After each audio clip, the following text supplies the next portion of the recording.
नमस्कार, मैं लक्ष्मण चौधरी। आप देख रहे हैं न्यूज़ अब तक। आपके साथ मेरी मौजूदगी इस समय जनपद जौनपुर के मछलीशहर थाना क्षेत्र के बसिरहा में है। बता दें कि जो घुरहु का पार्थिव शरीर है वो घर पर आ चुका है। इस समय तकरीबन 1:40 हो रहा है और वो जो पार्थिव शरीर है जो आना था सुबह तकरीबन 5 बजे ग्राम प्रधान और यहाँ के जो आला अधिकारी है वो जाते हैं और साथ में शव को इस समय 2 बजे ला करके यहाँ पहुँचते हैं। आप समझ सकते हैं कि कितनी जो समय जो लगनी थी वो समय लगी। एम्बुलेंस, पंजाब की एम्बुलेंस यहाँ आती है। इसमें आप देख सकते हैं कि घर परिवार के गांव के लोग इकट्ठा हुए हैं और रो रहे हैं। उनकी जो पत्नी है वो रो कर के बेसुध हो गई है, बेहोश हो चुकी हैं। और बता दें कि यहाँ जनपद जौनपुर के तमाम आला अधिकारी यहाँ मौके पर पहुँचते हैं। पहुँचने के बाद शव का जो है दर्शन करवाते हैं। लेकिन वहीं देखा जाता है कि शव जो है पाकिस्तान जिस तरीके से मुस्लिम का ताबूत में शव रखा जाता है उसी तरीके से वहाँ से शव रख करके ताबूत में बंद करके आता है, क्योंकि शव तकरीबन 1 महीने से अधिक समय से जो है रखा गया था, जिसकी वजह से शव में स्मेल आ रही है। वहीं लोगों का कहना है कि शव में काफ़ी हद तक शव जो है ख़त्म हो चुका है और जिसकी वजह से वो इतनी ज़्यादा बदबू आ रही है कि उसको खोल करके दिखाना भी दुर्लभ हो रहा है। क्योंकि अधिकारियों का कहना है कि ज़्यादा देर तक अगर शव को बाहर रखा जाए या खोला जाएगा तो उससे कुछ बीमारियां हो सकती हैं, जिसकी वजह से परिवार लोगों को अच्छे से दिखाया भी नहीं गया है। जबकि उनकी जब पत्नी देखने के लिए जाती हैं तो यह कहकर दरवाज़ा बंद कर दिया जाता है कि बंद कर दीजिए, इसमें ला रहा है। ये तमाम चीज़ें हैं।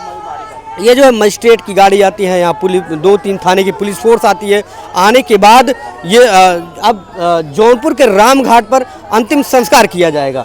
बता दें कि यहाँ जो महिलाएं हैं इस गांव से तकरीबन 8 लोग पाकिस्तान के जो कराची बॉर्डर है उस कराची थाने में बंद होते हैं और वहाँ पर बंद होने के बाद लगातार 3 साल से अधिक 4 साल बीतने को है जेल में बंद रहते हैं और उनकी सुधि कोई नहीं लेता है। ना तो उनकी आवाज़ संसद में उठाई जाती है, ना तो विधानसभा में उठाई जाती है, ना तो उनके जो नेता है संजय निषाद पार्टी के उनके द्वारा कोई आवाज़ उठाई जाती है। जिसकी वजह से ये जो है आज जो देखा गया घुरहु की जो है मौत हो जाती है। यदि यही नेता और जो कर्मचारी हैं, अधिकारी हैं, अगर ये समय पर ये सारी चीज़ों की जो कार्रवाई होती है वो करते या मांग करते या उनको जेल से छुड़ाने की कुछ वकायत करते तो शायद है कि वो इस समय परिवार के बीच में होते। लेकिन अधिकारी, कर्मचारी और नेताओं के द्वारा, सरकार के द्वारा कोई प्रयास नहीं किया जाता। लेकिन वहीं जिलाध्यक्ष जब यहाँ आते हैं उनके द्वारा ये कहा जाता है कि तमाम प्रयासें की गई लेकिन हम उनको बाहर नहीं ला सके।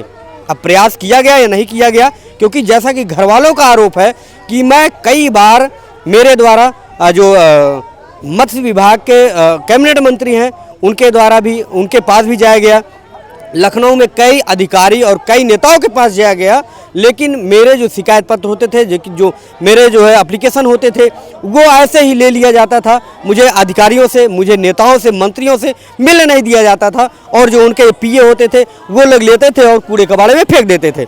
अगर ये अच्छे लोगों के हाथों में जाता या जिम्मेदार लोगों के हाथों में जाता तो शायद कुछ होता, लेकिन कभी भी इन लोगों की आवाज़ संसद भवन या विधानसभा में उठाया नहीं गया, जिसकी वजह से ये कार्रवाई नहीं हुई। आज जो है घुरहु महीनों बाद घर पहुंचते हैं, उनका पार्थिव शरीर पहुंचता है और यहाँ पहुंचने के बाद घर परिवार के लोग ठीक से देख भी नहीं पाते क्योंकि उसकी स्थिति सही नहीं होती है। यहाँ आप उनकी जो है पत्नी की स्थिति देख सकते हैं, उठाकर ले जाना पड़ रहा है उनकी जो है पत्नी को। तमाम चीज़ें हैं। आज यहाँ आला अधिकारी पहुँचे हैं, इसके पहले कोई भी आला अधिकारी, जिलाधिकारी, तमाम नेता, मंत्री, सांसद, विधायक कोई नहीं पहुँचा, क्योंकि ये गरीब हैं, गरीब तबके के लोग हैं, इनकी सुनने वाला कोई नहीं था।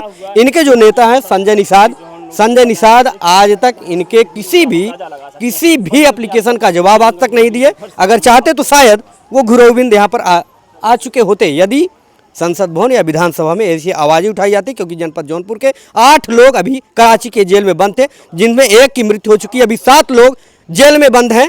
अब उनके लिए प्रशासन, सरकार क्या करती है यह भी देखना बाकी है। आज घुरहु की जो शव है वो जनपद जौनपुर के राम घाट में अंतिम संस्कार किया जाएगा। क्या 7 लोग वापस आएंगे या इसी तरह उनका भी शव यहाँ आएगा, अभी ये देखना बाकी है। आगे क्या कुछ होता है।